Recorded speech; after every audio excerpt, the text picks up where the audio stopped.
Assalamualaikum warahmatullahi wabarakatuh. Nahmaduhu wa nasta'inuhu wa nastaghfiruhu wa na'udzu billahi min shururi anfusina wa min sayyiati a'malina may yahdihillahu fala mudilla lahu wa may yudlilhu falan tajida lahu waliyyan mursyida. Asyhadu an la ilaha illallah wahdahu la syarika lah wa asyhadu anna Muhammadan abduhu wa rasuluh. Allahumma shalli ala sayyidina Muhammad wa ala ali sayyidina Muhammad.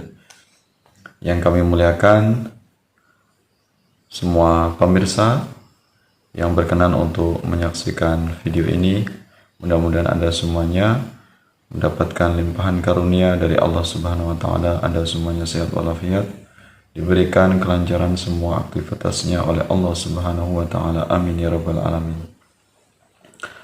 Pemirsa yang kami hormati, pada kesempatan ini kita akan membahas tentang Piagam Jakarta dan Pancasila. Ya, antara Piagam Jakarta dan Pancasila, manakah yang lebih islami atau manakah yang lebih sesuai dengan syariat Islam? Nah, ini yang akan kita bahas ya. Kalau kita uraikan bunyi dari Piagam Jakarta atau disebut dengan Jakarta Charter, ini bunyinya adalah ketuhanan dengan kewajiban menjalankan syariat Islam bagi pemeluk-pemeluknya. Nah, ini bunyi dari Piagam Jakarta. Kemudian kalau bunyi dari Pancasila, yang poin pertama atau sila yang pertama, yaitu sila pertama Pancasila yang berbunyi yaitu ketuhanan yang Maha Esa. Nah, ini.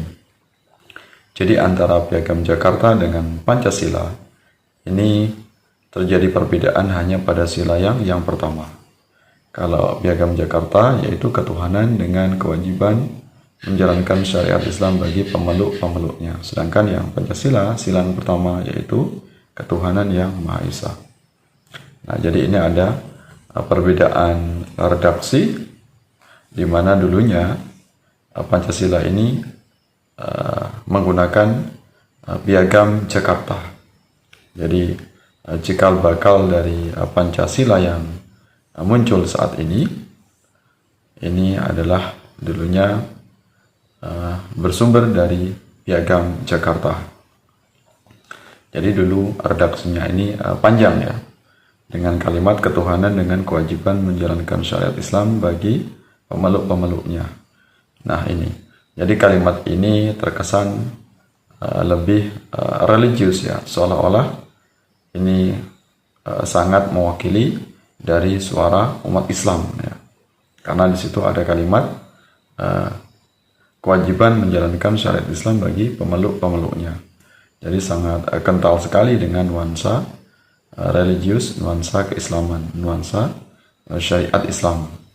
Ya, jadi kalimat inilah kemudian dihapus atau disederhanakan, dari potong kalimatnya menjadi ketuhanan yang Maha Esa. Nah, jadi cikal bakal dulunya sebelum menjadi Pancasila adalah Piagam Jakarta, kemudian menjadi Pancasila. Piagam Jakarta sendiri dulunya ini muncul yaitu dibuat atau dirumuskan oleh sebuah kepanitiaan yang disebut dengan Panitia 9. Ya, Panitia 9 ini dibentuk pada tanggal 1 Juni tahun 1945. Ya, sebagai cikal bakal dari Pancasila. Walaupun nanti pada akhirnya akan mengalami penyempurnaan akhirnya seperti sila pertama yang kita saksikan saat ini. Ya, Panitia 9 ini diantaranya Soekarno, Muhammad Hatta, Muhammad Yamin, Ahmad Subarjo, kemudian Maramis, Abdul Kahar Muzakir, Wahid Hashim, Agus Salim, dan Abi Kusno Cokro Suyoso. Jadi ada 9 keanggotaan yang merumuskan Piagam Jakarta atau Jakarta Charter. Kemudian pada periode berikutnya, pada tanggal 18 Agustus 1945, ini kemudian Panitia Persiapan Kemerdekaan Indonesia atau disingkat dengan PPKI mengadakan sebuah rapat musyawarah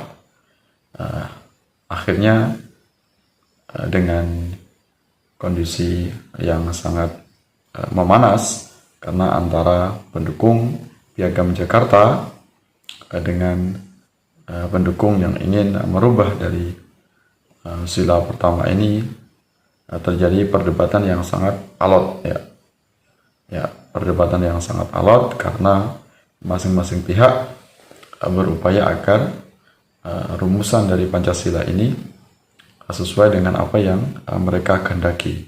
Terkesan dengan adanya Piagam Jakarta, cikal bakal dari Pancasila ini dengan sila yang pertama, kewajiban menjalankan syariat Islam,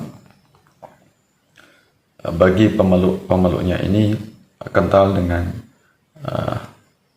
nilai syariat, yang inilah kemudian nanti akan menjadi jalan masuknya atau jalan dari kelompok-kelompok yang ingin menegakkan syariat Islam atau formalisasi syariah, ingin mendirikan negara Islam Indonesia atau negara Islam yang lebih dominan menggunakan hukum syariat.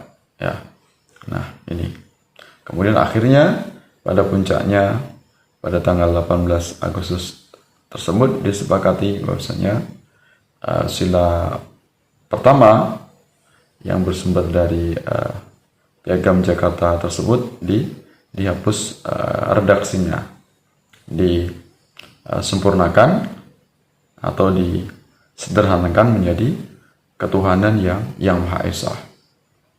Nah, kenapa kemudian kalimat kewajiban ketuhanan dengan kewajiban menjalankan syariat Islam bagi pemeluk-pemeluknya ini perlu dihapus?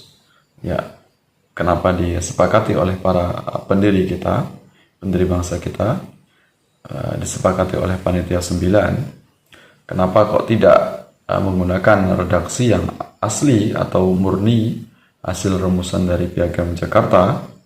Kenapa disempurnakan menjadi ketuhanan yang Maha Esa? Ini tentu ada beberapa alasan beberapa alasan yang pada akhirnya kemudian hasil rumusan Pancasila yang ada di Piagam Jakarta diubah pada sila yang pertama.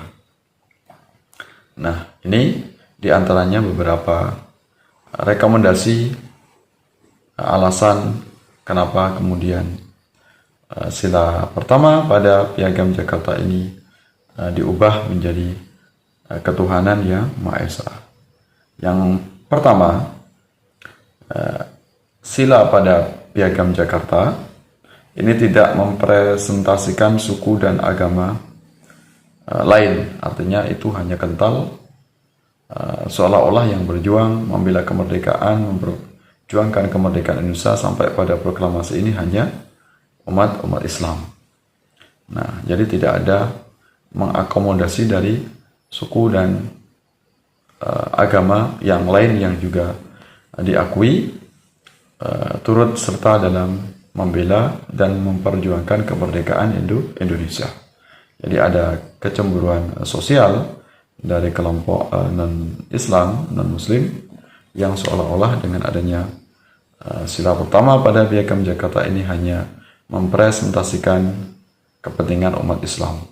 Padahal para pendiri bangsa kita ingin membentuk sebuah negara kesatuan yang di dalamnya menghimpun berbagai macam suku, adat, ras, dan agama. Maka mau nggak mau pada sila pertama ini yang seolah-olah terkesan ini lebih membela kepentingan Islam perlu disempurnakan agar mewakili seluruh kepentingan bangsa Indonesia yang tidak terkotak-kotakkan dengan kepentingan satu agama tertentu. Poin yang kedua, kenapa perlu diubah menjadi ketuhanan yang Maha Esa? Karena redaksi ketuhanan yang Maha Esa ini menjunjung tinggi toleransi, sangat menjunjung tinggi persatuan bangsa. Jadi persatuan bangsa ini lebih diutamakan dari kepentingan golongan, kepentingan pribadi atau kepentingan salah satu agama tertentu. Jadi dengan adanya kalimat yang sederhana, ketuhanan yang Maha Esa ini diakui bisa menyatukan berbagai macam kalangan, berbagai macam pihak, seluruh elemen bangsa. Jadi bisa menerima dengan sukacita, dengan legowo, tanpa adanya perpecahan. Ya, jadi kalau saling memaksakan di antara kepentingan umat Islam dengan kepentingan kaum nasionalis, ini tentu tidak ketemu dan akhirnya tidak akan terbentuk NKRI, tidak akan terbentuk Negara Kesatuan Republik Indonesia. Bisa jadi hanya kalangan-kalangan tertentu atau wilayah tertentu yang itu didominasi oleh umat Islam. Tentu agama lain yang mereka turut berjuang membela kemerdekaan Indonesia, tentu mereka akan memisahkan diri dari negara Indonesia. Itulah perlunya ada sebuah wadah yang disebut dengan Pancasila yang bisa menghimpun, menyatukan semua elemen bangsa. Kemudian alasan yang ketiga kenapa perlu diubah atau disederhanakan menjadi ketuhanan yang Maha Esa, ini karena Piagam Jakarta belum mampu mengakomodasi seluruh agama dan keyakinan bangsa Indonesia. Jadi dengan adanya Piagam Jakarta ini belum mewakili wajah keindonesiaan yang penuh dengan kemajemukan atau heterogen. Ya, dengan adanya ketuhanan yang Maha Esa ini tentunya akan bisa menyatukan seluruh elemen bangsa yang majemuk, yang beraneka ragam. Jadi benar-benar bisa mewakili wajah Indonesia yang penuh dengan toleransi, penuh dengan kebinekaan.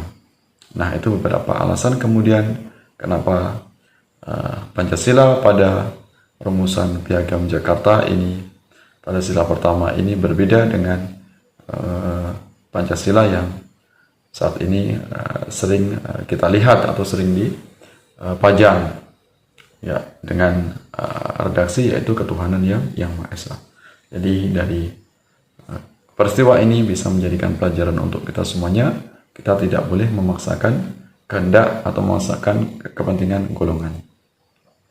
Maka kita harus lebih mengedepankan kepentingan persatuan dan kesatuan bangsa.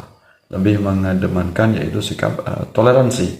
Kita wajib untuk meninggalkan sikap fanatisme atau mendahulukan kepentingan golongan. Nah, ini yang dikehendaki oleh para pendiri bangsa kita. Insya Allah dengan kita adanya Pancasila bisa menyatukan kita semuanya. Maka ideologi lain, ideologi apapun yang itu bertentangan dengan ideologi Pancasila, maka harus kita tolak ya. Apakah itu ideologi khilafah, ideologi komunis, ideologi sekularisme atau kapitalisme, harus kita tolak. Maka satu-satunya pemersatu bangsa yaitu dengan adanya dasar negara Pancasila. Ya, jadi kalau dikatakan manakah yang lebih syar'i, manakah yang lebih sesuai dengan syariat Islam, tentunya yaitu Pancasila dengan redaksi ketuhanan yang Maha Esa. Walaupun seolah-olah terkesan secara sepintas ketuhanan dengan kewajiban menjalankan syariat Islam bagi pemeluk-pemeluknya seolah religius, justru itu akan bisa berdampak pada perpecahan bangsa. Maka disinilah sikap negarawan para ulama kita, baik itu ulama NU maupun ulama Muhammadiyah, yang bisa lebih toleran, lebih bisa legowo menerima Pancasila dengan sila pertama yang redaksinya yaitu ketuhanan yang Maha Esa.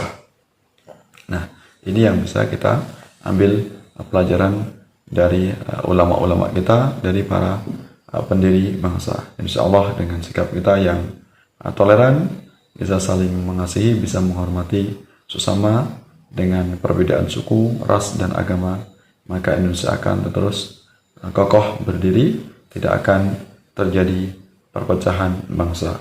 Mudah-mudahan bermanfaat. Mohon maaf untuk segala khilaf, segala kekurangannya. Sampai bertemu dalam kesempatan yang lain. Wallahu muwaffiq ila aqwamit thoriq. Wassalamualaikum warahmatullahi wabarakatuh.